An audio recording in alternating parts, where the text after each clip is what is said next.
Welcome to the Game On podcast, where we discuss a number of sports related stories. So today, with your favorite host, Precious Nkat, here we're going to talk about more about the Malawi Flames under 20, the Junior Flames.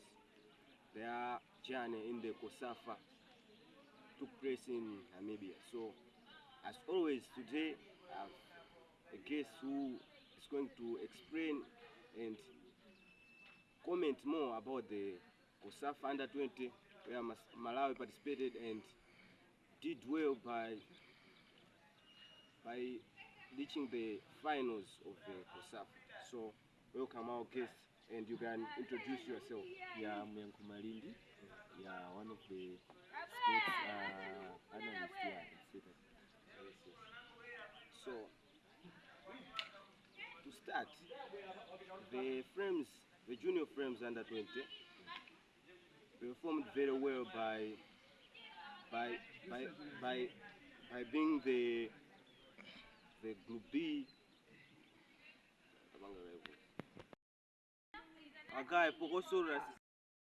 So to start, the junior frames in the recent COSAFA Cup performed very well by reaching the finals, and they were defeated by South Africa. So to start, what can you say about the whole performance of the junior frames at the COSAFA, this year's COSAFA in Namibia? Okay, just a summary for it was a nice tournament by the junior friends, whereby they were Group B winners. They went on to play the host, where they won, and they played in the semi-finals against the Zambians. So they won the game. They proceeded to play against South Africa. Just to sum up, the performance was great. We saw some individual brilliances from Misho Muhango, the likes of Madali Sasafuri.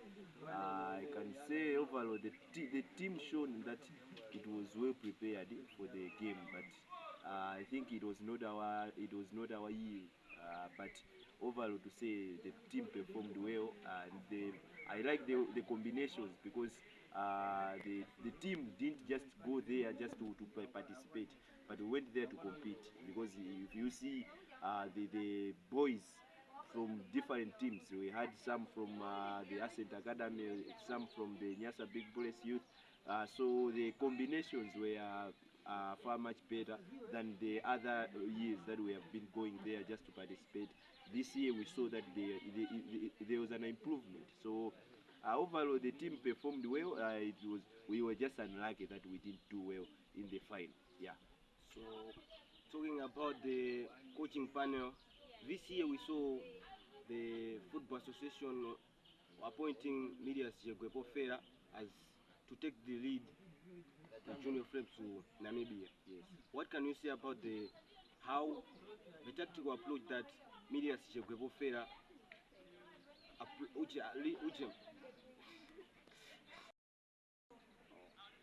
we saw Football Association of Malawi appointing Medias Jegwepo Fera to take the lead of the junior frames as the head coach. Yes. What can you say the tactical approaches that Medias Jegwepo Fera used at the COSAFA Junior under 20 in Namibia? Yeah, it was, first of all, it was a good decision by the Football Association of Malawi to appoint Medias Pofera, being someone else who have been in the game for so long time. So this year we saw that it was far much better than the other coaches that we have been seeing. First of all, he made sure that the team, it has built a style of play, because unlike the tournaments, the team it was building up. We could see that the team is using this formation. The team is using this attacking formation so that it can penetrate. So the tactical approach that Medias Jegwepo Fera, it was so much impressive. And also one thing that maybe people doesn't know about him is that he made sure that he built a good relationship with the players. You know, when you are coaching the younger ones, it's different with the senior ones, because these younger ones, first of all, you need to build a relationship with them for them to be flexible enough. So he made sure that he has made a good relationship with the players. So the players were not feeling afraid of him, but they were taking him as some of their colleagues. So he made sure this is one thing that Jegwepo Fera helped him to progress, to have this breakthrough in this tournament. So that's what I can say on that. I've heard you talking about individual brilliances in the team. So we saw a number of very good players. Talking of Nusho Mhango, Madaliso Safuri, Mishek Bidiat, and the likes of other players. So, in as far as Malawi football is concerned, a number of good players are witnessed, and a number of them we reach at the point where we spotlight them. There is a good player there, accent. Yeah. Nyasa Big Bullets Reserve. We have that eye of spotting out talent, but the Malawi Football Association lacks transition, taking those players, young players, to a level of reaching the senior frames. It sometimes be a very good difficult journey for them to be in those transition, to reach the junior frames and up to the senior collapse. So what can you say about those? Yeah, you are Setbacks. right. Yeah, you are right. That we are good at pointing out that these are. We are good at pointing out and also scouting. You know, we do have some tournaments. For instance, the First Capital Bank Under 20. We will see that after the tournament has ended, their players are selected. But one thing that we lack here is that we fail to keep the players. The transition is not there.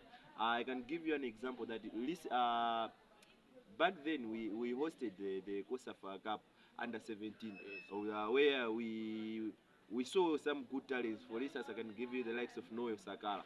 But when you ask now, we don't see him as well, because we just, when the players have performed, we don't put necessary strategies that they can help the players for them to stay up to now. So I think there's been a problem for our football association, but I have seen that recently we have heard of the Luwinga Technical Center, whereby it is also a platform whereby it will be used as scouting the talents, because we cannot progress in the football fraternity if you miss the juniors. You need to first of all invest much in the academies. So I think the football association now has taken a step ahead, that we shouldn't just be saying that this year we have seen good players, but to keep them, it has been a very, very challenge. So I like the approach that the farm is using, but one thing that maybe we should just keep on is consistency, because we may point out the players, we may say that they should go to the winger, but consistency, it is what matters. Because what I'm expecting is that this junior team, we should expect them we should see them in the next 2 years. We should see them, some of them playing in the under 23. So there has to be proper strategies. There has to be proper structures that will help these players for them to be present in this time. So if we fail to keep these players, we'll be just singing the same song up to the future. Yeah, so that's what I can say concerning the players, how we do to sustain the players. Yeah.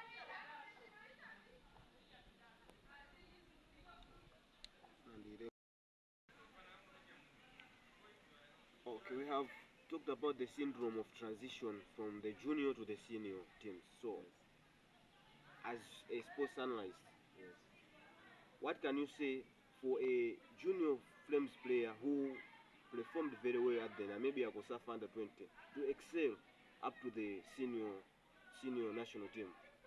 What strategies can players or football association use for them to excel up to the senior Flames? Yeah, first of all, it is something else that it is two-way. It's not just one-way thing. Yes. Because the players, they have their role, and also the administration, they have their role. I'll begin with the administration-wise.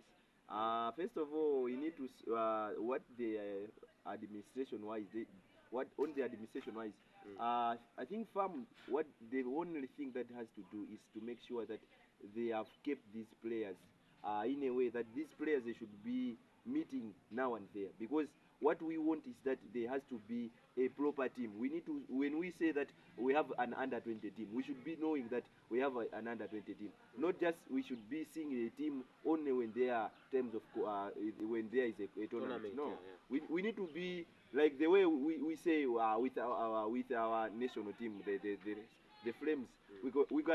We can even tell that in the squad we are going to see this one, this one, this one. The same way with the juniors. We need these junior teams, they need also to be having some friendlies. Yes. Don't just give them the friendlies just because they are preparing for something else. No, they should be having friendlies. Maybe you can say that within a year they can be meeting, having camps 3 times a year. That it is a way whereby you can be keeping these players. And also one thing that to the players' side now, each and every player knows himself where the areas that he is best at. Because you know one thing that is destroying most of the players nowadays is that many players, they don't know how to prepare themselves. They don't know how to keep themselves. There are these issues of drug and substance abuse. This thing is affecting a lot of players. We had some players that they were promising enough, but we saw that because of the influence, because the people they were speaking about them, instead of making sure that they have kept themselves away from those such my activities, they force themselves into that. So in the end, we are building 5 steps ahead, but we see that 10 steps we are also going back. So I think we need to make sure that these players, they should be given a proper guidance, even in the spiritual part, because most of the players, they face several encounters, they face several challenges. So what we need is that we need to have some people who will be giving these players proper counsel, so that these players, they can sustain their performance to till maybe 10 years time. Yeah. Okay, I've so explained very well. So, okay, talking about these junior teams locally. Yes. Well, we saw that African Hebo introduced their cup. Yes. African Hebo Cup. Eh? Yes. So I was saying, is the African Hebo Mixture Cup Yes. a good platform for our young talents, the under 19s, the under 17s, to showcase their talent for scouting, maybe to be called up for Junior Flames or the other teams like FCB Nyasa Big Bullets or other big teams in this country? Yeah, it is a big platform, because you know, the cup, it comprises of different teams. For instance, I can give you an example that we saw we saw back then 2 years ago. It was in the same tournament, whereby we saw some young players, for instance, like Austin Chirambo. He's now playing for Nyasa Big Bullets. But it was through this African Hebo Mixture where we saw him. And another player that I can give you is Sharif, who has now signed for Ekar. These are the kinds of the players that they have been spotted through the African Hebo Mixture Cup. So I think it's a good platform whereby young talents can be spotted. But one thing that I just it's a call to the corporate world that we have seen companies coming in the football world. Yeah, sponsoring the TNM Super League teams. I think it's high time now as a country, most of the in the corporate world, they should now invest in the youth football, because we cannot be saying that a country like as ours, we have only one cup. Apart from the FDH Cup, about the FS Capital Bank, we have the African Hebo. We don't have any other competition for the under 20 teams. I think the corporate world should come in, pump in more money, so that we can see that more talent. We have talent here in our country. We have young players, but one thing that is lacking is that on how we can support them. So I think if we invest much in the youth football, by bringing in more competitions, and ensuring that even the support not just supporting the teams with just only 1 million kwacha. No, we should be supporting the teams with proper a reasonable Amount, sponsorship. yeah. Yeah, not just saying that we just want that 1 million. No, 1 million is not just Not enough. is not enough. So we need to make sure that the sponsors that they are coming in, they should make sure that they are coming in not just to play here, but they are coming in to make sure that they are bringing competition, and as well we are going to harvest from that pumping in of their monies. So one of the things that I spot in youth football is the growing bias. Ghetto youth like in Dilande, Yes, Mbayani, the likes of Manase, Yes. Soji, yes, are the ones that are the victims of bias as far as youth football is concerned. The Ascent Academy, the Luwinga, the Pia Muzwatu initiatives. Those initiatives, I saw that those initiatives are more concerned about people who are from the hood, who are from well-to-do families. So, can you have a say? Can you explain more about how the the youths who are in the ghettos, like in the urban, who are from urban, several Dilande, yes, townships like Bangwe, are the ones who are the victims of biasness as far as youth football is concerned. Because most people, most youth, most footballers who are excelling are from the Accent Academy, which is more likely to dwell on the people who are well to do. So can you explain more about that? all right. Yeah, that is a very good observation. You know, our country, we have this problem whereby we just see the thing, we just want to see the final thing. Well, we don't want to see where the thing has been refined. Yes. I can give you the likes of players like Isaac Aliat. You, when you look at their back then, you see that they are coming from the hood, they are coming from the ghetto, they are coming from Bangwe. But you see that one thing that happens there is that we don't support those people, we don't support those ghetto academies. Yes. We have people like, I can give you, for instance, we have this name, Mr. Bassiano Baulen. You cannot mention you cannot mention youth football without mentioning Bassiano Baulen. But when you see him, he is someone else who has that gift whereby he can spot talent. But because he doesn't have much support, he ends up giving the players to the big teams. But one thing that we want is that these people, like for instance the Bassiano Bowling, we need to support them. Because we cannot just be saying that we have only Pira Muzuatu and only Ascent Academy. We need to see that the football association, we have even a proper body, the National Youth Football. We need to see them supporting the ghetto teams. We have people from the Ndirande side, Manase side. We have some of the people who are running their own teams. But you see what one thing that happens is that these people, they lack funding. These people, they lack resources on how they can sustain their teams. So there is a need that to make sure that we bridge this gap, because there is a huge gap. Yes. There's a huge gap between those people who are in the urban setting and those who are in the rural side. So we need to make sure that the gap has been filled. So one thing that I can say that indeed we have the stereotype, the biasness is there. So one thing that we need to do is that to make sure that we are supporting the local academies, the ghetto academies, support them, and also make sure that the coaches, they are given proper capacity building. Because we know in the ghetto side, we have people who just have the knowledge, but they don't have the proper knowledge on how we can run a team. So maybe if farm can introduce some of short courses to teach those ghetto coaches, Yes. so that when they go there, they shouldn't just be saying the old tactics. No, but we are moving forward. So there is a need for proper capacity building as well as the support, so that we can bridge the gap. Yes.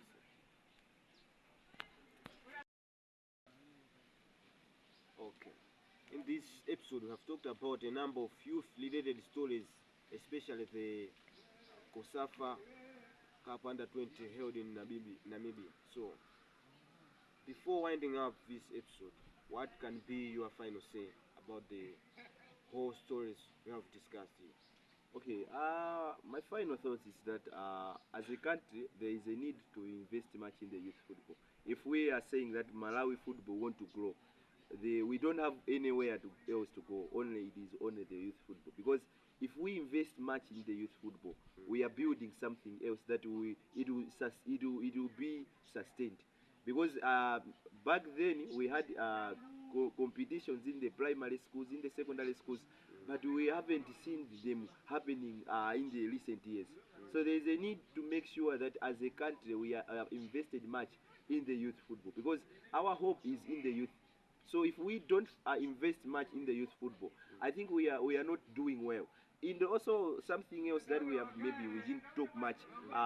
When we talk of youth football, we are not just focusing only on the male part. Yes. We have the women's football. Yes. So when we talk of youth football, it's not just under 20 for the men's team. No, we need to make sure that we are balancing. Yes. So if the companies they are coming in for the FCB under 20 cup competitions, let's also consider the women's because football, yes. we shouldn't just say that the youth football we are only focusing on the males. males. No, we should make sure that there is a proper balance. So the last I can just say that our country we have talent, but one thing that we just want to one thing we need to do is how we can source the talent and how we can sustain the talent. Yeah.